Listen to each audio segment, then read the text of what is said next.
I'd like to welcome everybody back tonight. I'm in the truck working again tonight. Excuse me.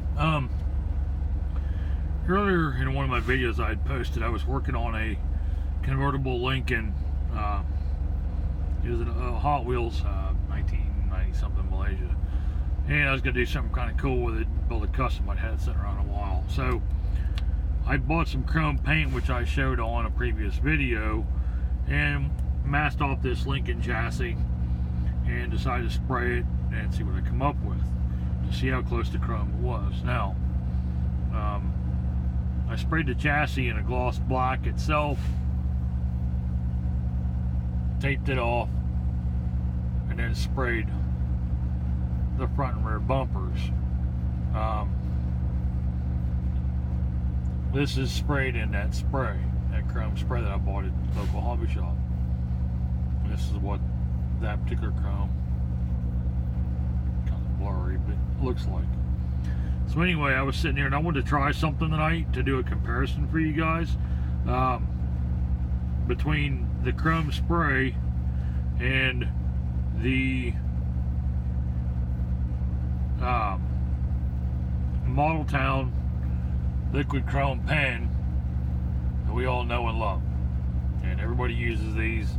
These things are freaking fantastic. A little expensive, but hey, they're nice. I myself use a lot of the 1mm, which is the finer tip one. But anyway, what I decided to do tonight, this chassis has been here in the truck with me for a week, is I went by and painted half of the rear bumper with the chrome pen, and then the other half I left it sprayed in the chrome. Now, unfortunately, it's really hard to tell which side is which. Half in one, other half in the other. Feel free to post your comment below. Which do you think? You think it's the left side or the right side that's painted in the chrome pen? I'll wait a couple of seconds while you post your comment.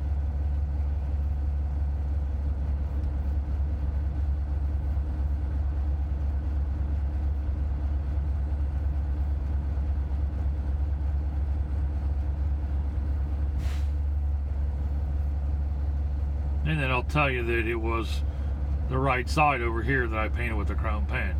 Now, looking in the video, it's kind of hard to tell.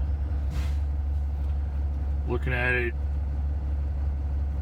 naked eye or through the magnifying glass, which shines really bright on you guys, there is a noticeable difference that the right side is painted in the chrome with the chrome paint pen. So I'm gonna let that dry, and I'm gonna set things up for tonight's project, and I'll be back in a minute. All right, I'm back with you. As I'd mentioned before, I had a bunch of different cars I was gonna redo, and I started collecting the Sweet 16 cars, 16 original Hot Wheels Redlinez. As mentioned before, I was going to start doing a video for each one of those. 16 total cars, 16 videos, more or less. And the reason I say more or less is because I don't have time to work on them, do everything that needs done to these cars in the truck. So therefore, tonight will be a partial video, and then there'll be a follow-up video, part 2 to this, probably in a few days. So let me start off by showing you what we have tonight for the first car for the Sweet 16 set. Like everybody else, I use a center punch the rivets, drill the holes,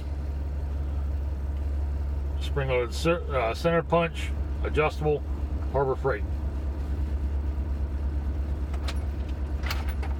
I believe these center punches are $4 or $5, something like that. I get 20% off coupon with you. Use 20% coupon. The tools I'm going to use tonight are the same ones that pretty much everybody uses, but anyway, this is my handy Black & Decker 20 volt lithium ion cordless drill that I carry with me here in the truck. Also,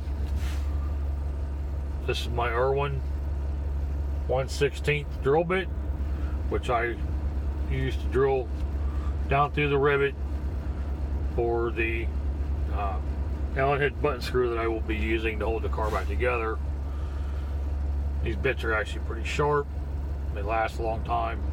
They seem to be pretty durable.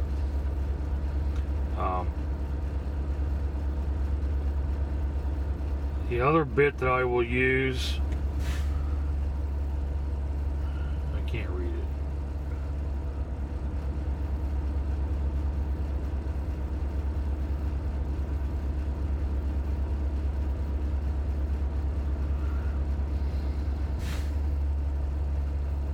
It doesn't matter. I can't read the number on the bit, and I forget off the top of my head.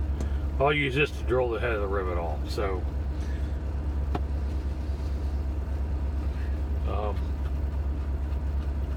I decided that I wanted to go in a certain order on these cars. All these cars I bought, I picked them up on eBay, whether they be in different lots or individually, whatever it took to get the whole set.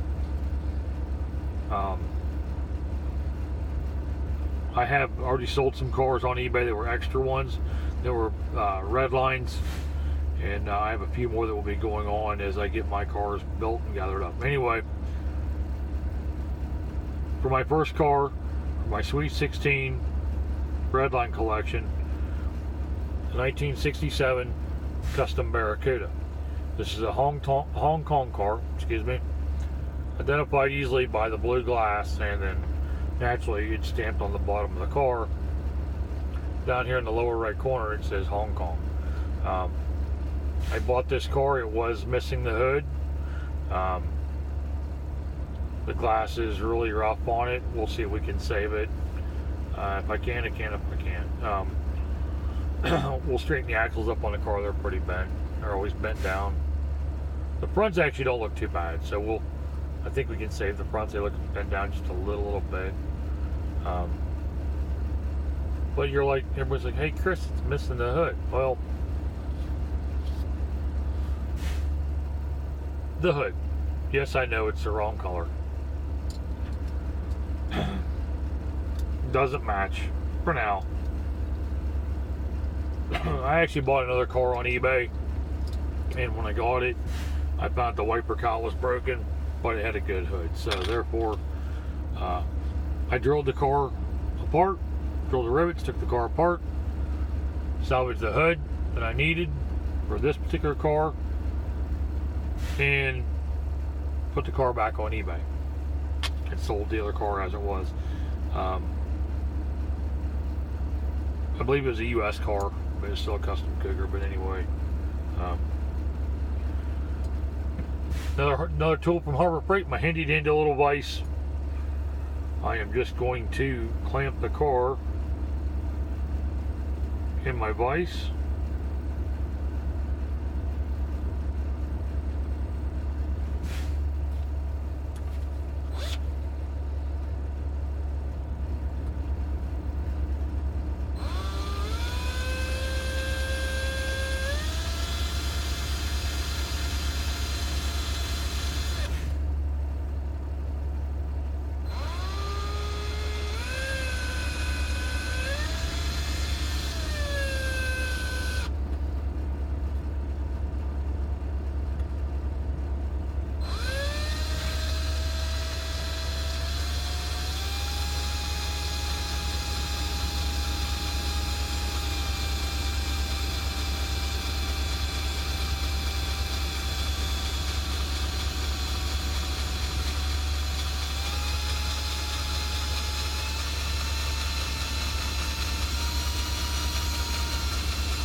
not going to drill down too far because I'm not sure how the post is inside this car.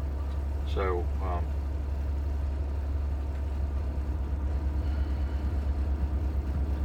the front post, you got to be a little more careful. It's not quite as long as what the rear post is.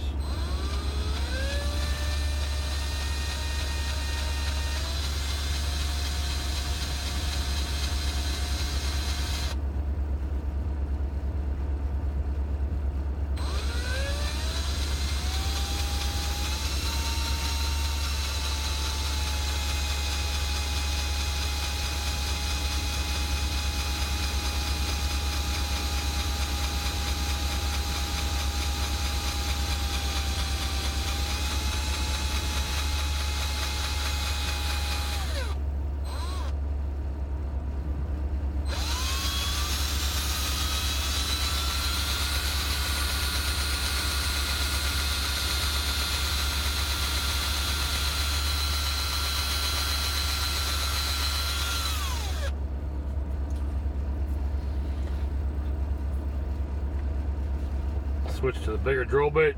These are titanium coated. Can't remember if they're Black & Decker or Cobalt. DeWalt. I don't tell you anymore.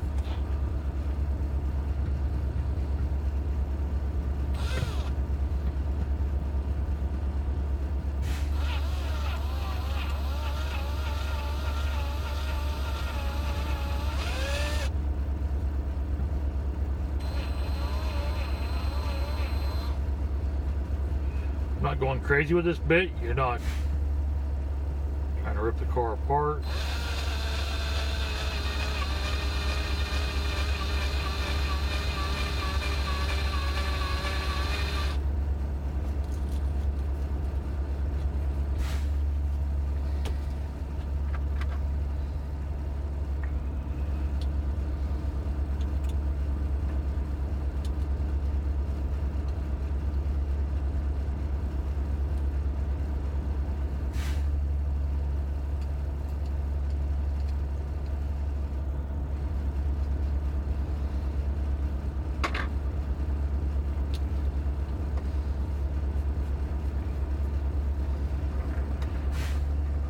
Get the vise moved out of the way here, and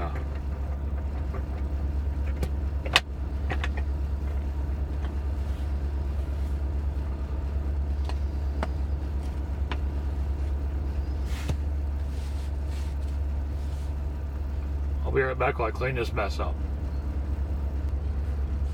Alright, so I got my work area cleaned up a little bit here, and drilled down through the front rivet, also the back. Depending on how good you are at drilling and how you do it, sometimes you need a flathead screwdriver. This is a nice little set from Cobalt. There's two screwdrivers. There's a flathead, red handled, and then a matching nice little blue handle. Yes, I'm trying to make sure I get the name out right, but no, I'm not sponsored by anybody. So anyway, we'll see. Oh, front comes apart, back lifts off. Here we have our base.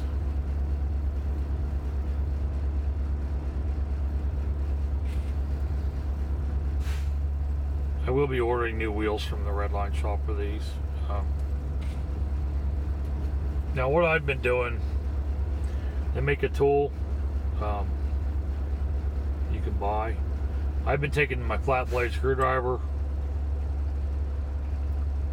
sticking it in here to hold the axle down. And I'm trying to get as close to here as I can.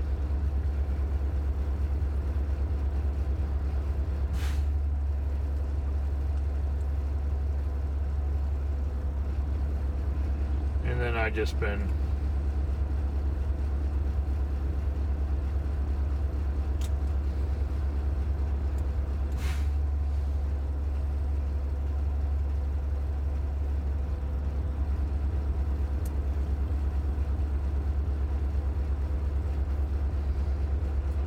do the same with the other side. All the aggravation this is going to take It'd probably just be simpler to buy new wheels with the bearings on them.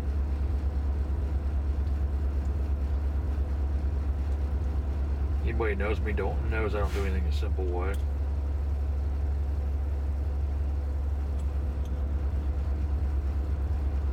A little more fine. They make a wrench you can buy at the Redline shop. Probably does this, helps with this a lot easier than my way of doing it.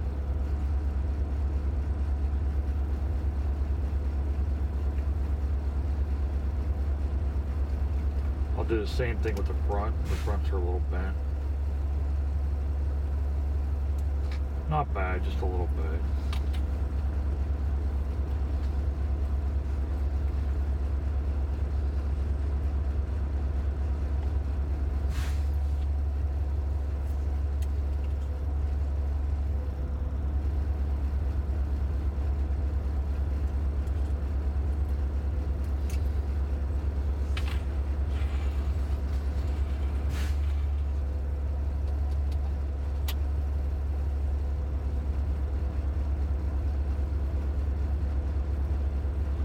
A little better than what it was.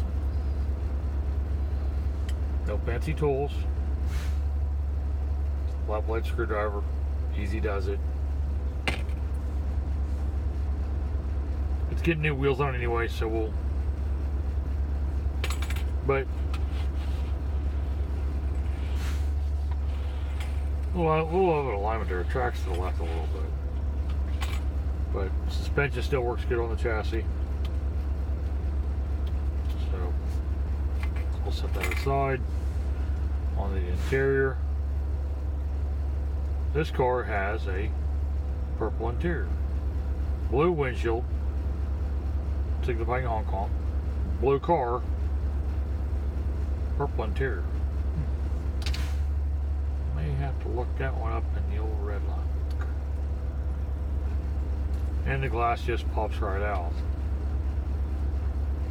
I don't have my big magnifying light set up tonight, so we'll use a little one.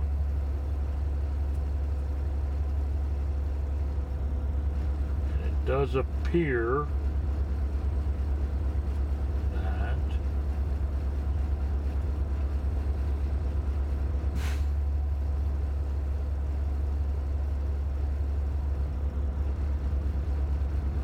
the back one looks to have a crack in it, but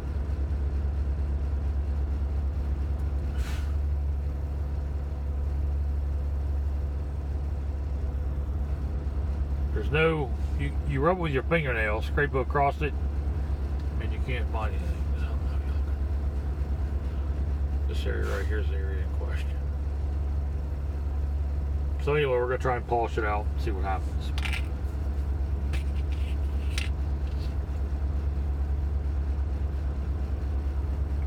The underside of our body.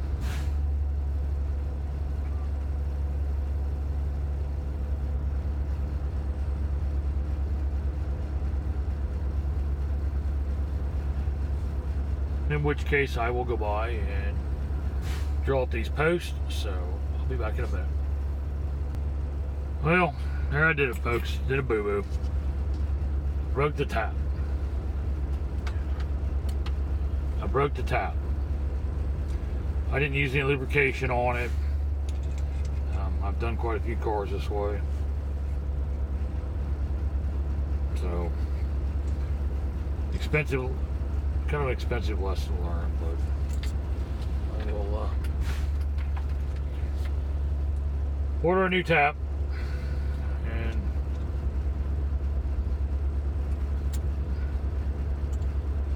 it's a 256 tap, just in case anybody's wondering, but I broke it off in the car, in the post, so such is life.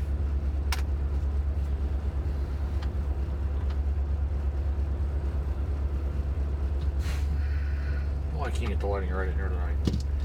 Anyway, we're not going to go any further with that part of it. Taps broke off. But what I do want to do tonight is put this hood in place. So, going to feed the hood up through.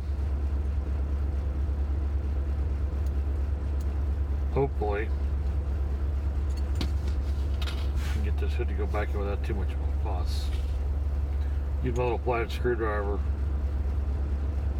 Pry this prong in here apart just a wee little bit to get that hood to snap down in.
Alright, I'll be back once I get this hood put on the car. Alright, so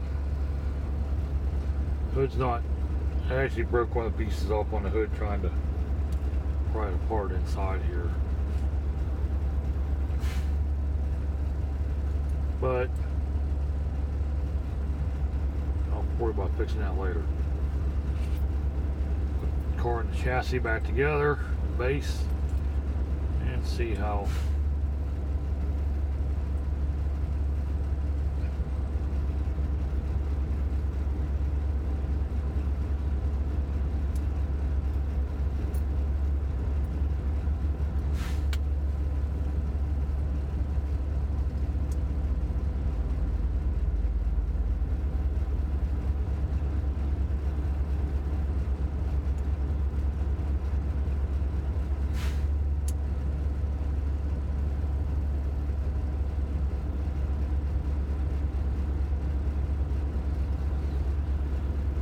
and there you have it.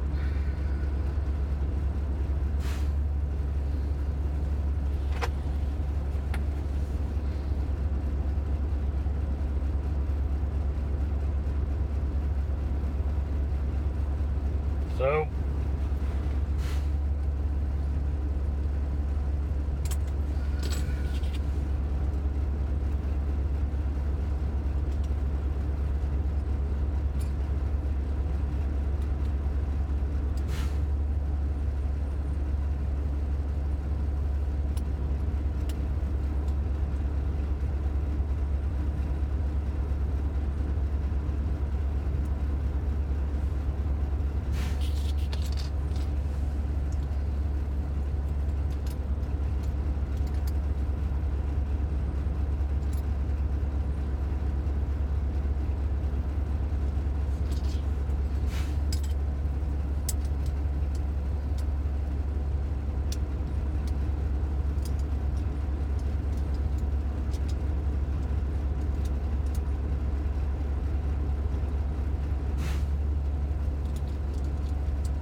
Base is back on the car temporarily. Got the windows back in. The red hood, boys. Does it look like a freaking hot rod now? Let's go. Something I had the wheels run off of it. So there it is. That part of it. I get home this weekend. I'll get the paint stripped off of it. Check the body out. We'll take the steel wool to it. See about addressing this hood issue. And get some paint on this car. So I'm not sure what color I'm going to paint it yet. I'll figure it out. But anyway, thanks for watching. As always, please like and share my videos. Post your comments in the comment section below. And stay tuned for part 2 of 1967 Custom Cougar. And then more from the Red Cat Gen 8 will come. So thank you for watching. Have a good evening.